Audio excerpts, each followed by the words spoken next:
Prodali me prijatelji, izdao me brat i izgubila sve sam bitke. Merhaba ljudino, bistro. O, merhaba, Cizbačko. Evo stari, ima li šta? Slab. Aj, bit će polako. Ima dana, dobar je dan, dobra voda. Mora uzmat danas. Ovo sam ja ufatio 15 kila mladicu, prije 2-3 godine, zima, bila snijeg. Ovo je najbolje mjesto u krugu od 10 km.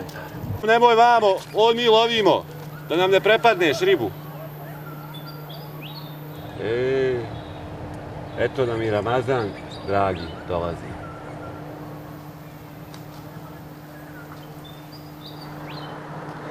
A imaš ti bolan ljudi da drže do toga, svejedno im. Ti šta to za njih nije? Ko kad i nije Ramazan. Moj prijatelju, kod mene se uvijek znalo kad je Ramazan. Baklava, kurmašica, kadajf, džaba stari, ne može to nama niko oduzeti. Meni pogotovo. Dobro, reci. Izvin, ali otko si ti to počeo držati do Ramazana? Koje? Izvinit ćeš ti, prijatelju.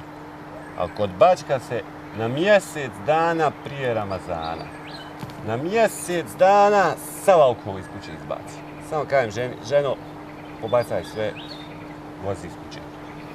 Nema tragovima. To iščisti čovjek. Ali nikad nisam pozvao nekog na iftar da nije bilo 5 različitih jela.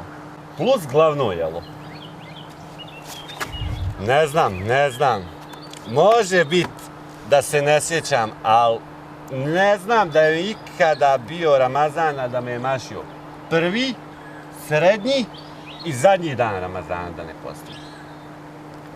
Zato, Pajdo, drugi put se malo bolje informiš.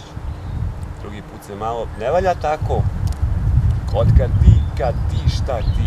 Od uvijek ja. Od kad zase znam. Jer ne pričam za majku i didara.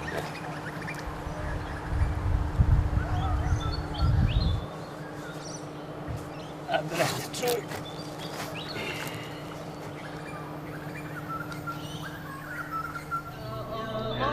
Poslanik sallallahu alejhi ve sellem je rekao: došao vam je Ramazan, blagoslovljeni Mubarek mjesec. Allah azza wa jalla propisao vam je da ga postite. U njemu se otvaraju vrata nebeska, a zatvaraju džehennemska. U njemu se najnepokorniji šeitani bacaju okove. U njemu ima noć koja je bolja od 1000 mjeseci, a onome kome bude uskraćeno njeno dobro, u istinu mu je mnogo dobro uskraćeno.